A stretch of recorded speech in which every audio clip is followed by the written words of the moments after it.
सुप्रभात बच्चों, आज हम करेंगे वर्ण प्रकरण। वर्ण किसे कहते हैं? भाषा की सबसे छोटी इकाई जिसके आगे टुकड़े ना किए जा सकें उसे वर्ण कहते हैं। जैसे अ, इ, क, ग, त आदि। यानी वर्ण किसे कहते हैं?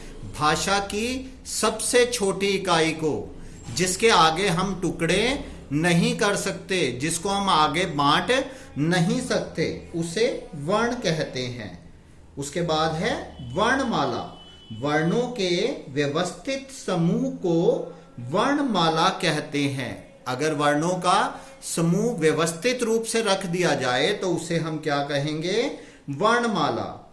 और हिंदी वर्णमाला को मुख्यतः स्वर एवं व्यंजन दो भागों में बांट सकते हैं। तो वर्णमाला में मुख्यतः क्या होता है? एक स्वर और एक व्यंजन। अब देखिए, स्वर किसे कहते हैं? वह वर्ण जो बिना किसी अन्य वर्ण की सहायता से बोला जाए उसे स्वर कहते हैं। और ये संख्या में 11 होते हैं। जैसे अ, आ, इ, ई आदि। तो स्वर कितने हैं? 11। और स्वर कहते किसे हैं? जो बिना किसी अन्य वर्ण की सहायता के बोले जाएं उन्हें स्वर कहते हैं। उसके बाद है व्यंजन। जो वर्ण स्वरों की सहायता से बोले जाते हैं उन्हें व्यंजन कहते हैं। जैसे क में किसकी आवाज आ रही है? अ की। और अ क्या है? स्वर।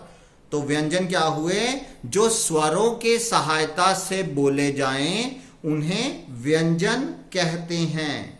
और बिना स्वर के योग के सभी वर्णों के नीचे हलंत लगता है। यानी अगर व्यंजन में स्वर नहीं जुड़ा हुआ तो उसके नीचे क्या लगेगा? हलंत। और हलंत का अर्थ क्या होता है? आधा।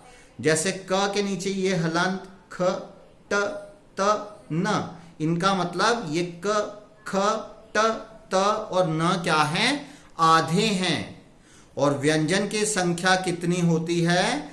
33। व्यंजन कितने होते हैं? 33। 33 व्यंजन 3 भागों में बंटते हैं। जैसे स्पर्श व्यंजन 25, अंतस्थ व्यंजन 4, ऊष्म व्यंजन 4। तो 25 जमा 4 जमा 4 कितने हुए? 33। अब हम करेंगे वर्णमाला। अभी हमने वर्णमाला में क्या कहा कि वर्णमाला में मुख्यतः क्या होता है? स्वर और व्यंजन। तो सबसे पहले स्वर। और स्वरों की संख्या कितनी थी? 11। ये स्वर 11 कौन कौन से हैं? अ, आ, इ, ई, उ, ऊ, री, ए, ऐ, ओ, औ। और इन्हीं स्वरों से, इन्हीं 11 स्वरों से बनती हैं हमारी हिंदी की मात्राएं। अ की अपनी कोई मात्रा नहीं होती, लेकिन जिस व्यंजन के साथ अ जुड़ता है उसे पूरा बना देता है। और बिना अ के वो व्यंजन क्या होगा? आधा। और आधा हम कैसे करते हैं? हलंत लगाकर। ठीक है। और आ की मात्रा क्या है? ये आ की मात्रा इ, ई की मात्रा उ, ऊ की मात्रा ये री। जैसे कृष्ण में री डलता है वो री की मात्रा ए। ये ए की मात्रा ऐ, ओ, औ। तो ये सभी क्या हैं? मात्राएं। 11 स्वरों से ये 10 मात्राएं बनती हैं। और उसके बाद आता है अंग और अह। ये जो दो हैं ये क्या है? अयोगवाह। और अयोगवाह का अर्थ क्या होता है? जिसका योग न स्वर में होता है न व्यंजन में होता है उसे अयोगवाह कहते हैं। व्यंजन। व्यंजन में पहले हमने कहा था स्पर्श व्यंजन। ये क्या थे? 25 क्या थे? स्पर्श व्यंजन। स्पर्श का अर्थ क्या होता है? छूना।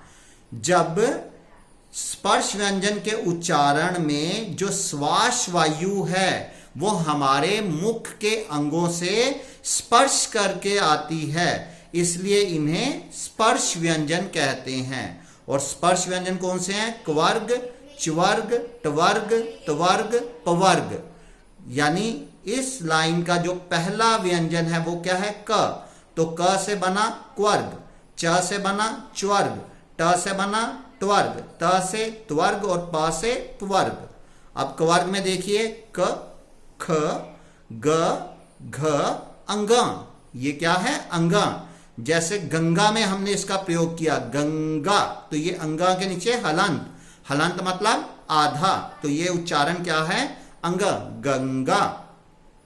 च्वर्ग में च, छ, ज, झ, अना। अना, इसका प्रयोग यहां पे देखिए, नन तत्पुरुष समास, ये स्पर्श तत्पुरुष समास का नाम क्या है? नन, अना। इसी तरह ट्वर्ग में ट, ठ, ड, ढ, अणा। अणा, ये प्रयोग देखिए, लक्ष्मण, अणा, अणा की आवाज आती है, तो ये क्या है? अणा। ट्वर्ग में दो व्यंजन ऐसे हैं, ड और ढ, जिसको हम दो प्रकार से यूज कर सकते हैं, प्रयोग कर सकते हैं, इसलिए इनको कहते हैं द्विगुण व्यंजन। जहां आपने देखा कि कई बार इनके नीचे बिंदी लगी होती है और कई बार बिंदी नहीं लगी होती। तो ड के नीचे अगर बिंदी नहीं है तो ये क्या है? डमरू, ड्रम। और अगर बिंदी लग गई तो ये क्या बन गया? अड़, लड़का, अड़। ऐसे ही ढ के नीचे अगर बिंदी नहीं है तो ये क्या है? ढ, ढ, ढक्कन। और अगर बिंदी है तो क्या बना? अढ़, पढ़ना, चढ़ना, तो यहां पे बिंदी आ जाएगी। तो ये क्या है? द्विगुण व्यंजन। ट्वर्ग के बाद त्वर्ग, त, थ, द, ध, न। पवर्ग, प, फ, ब, भ, म। तो ये 25 स्पर्श व्यंजन है, 5 लाइन और 5 ही व्यंजन, 5 गुना 5, 25। उसके बाद है अंतस्थ व्यंजन। अंतस्थ व्यंजन में जो हमारा श्वास है, उस श्वास का अवरोध बहुत कम होता है, ये इसलिए क्या कहलाते हैं? अंतस्थ व्यंजन। ये 4 कौन से हैं? य, र, ल, व। और उसके बाद आते हैं संयुक्त ऊष्म व्यंजन। ऊष्म व्यंजन कितने हैं? 4। श, श मतलब शश, शलगम, श, षटकोण, स, सड़क, ह, हाथी। श, श, स, ह। इनके उच्चारण के समय हमारे मुख से गर्म हवा निकलती है, ऊष्म हवा निकलती है, इसलिए इन्हें ऊष्म व्यंजन भी कहते हैं। आप इनका उच्चारण करके देख सकते हैं। अपना उल्टा हाथ अपने मुख के पास लाएं और उच्चारण करें, श, श, स, ह, तो आपको गर्म हवा महसूस होगी, इसलिए इन्हें ऊष्म व्यंजन कहते हैं। तो ये सारे क्या थे हमारे व्यंजन? 25 स्पर्श व्यंजन, 4 अंतस्थ व्यंजन, 4 ऊष्म व्यंजन, तो टोटल हैं 33। तो यहां ऊष्म व्यंजन तक हमारे ये व्यंजन हो जाते हैं। लेकिन हिंदी में इसके अलावा 4 क्या होते हैं बेटा? संयुक्त व्यंजन। संयुक्त व्यंजन क्या होते हैं? जो व्यंजनों के संयोग से बनते हैं, 2 या 2 से अधिक व्यंजनों के संयोग से बनते हैं, उसे संयुक्त व्यंजन कहते हैं। जैसे क्ष, क्ष किससे बना? क आधा और श, श कौन सा? षटकोण, क और श मिलाकर बना क्ष, क्षत्रिय। फिर त्र, त आधा और र पूरा, तो ये क्या बना? त्र, त्रिशूल। ज्ञ, ये क्या है? ज, ज आधा और अना, तो ये क्या बना? ज्ञानी, ज्ञानी। और बाद में क्या आया? श्र, श्रीमान, श्रीमती, किससे? श, शलगम आधा जमा र, तो ये क्या बना? श्र। तो ये थे हमारे संयुक्त व्यंजन। ठीक है, तो ये आज हमने वर्ण, वर्णमाला, स्वर व्यंजन और संयुक्त व्यंजन जो है आज हमने पढ़े। कल हम इससे आगे पढ़ेंगे। धन्यवाद।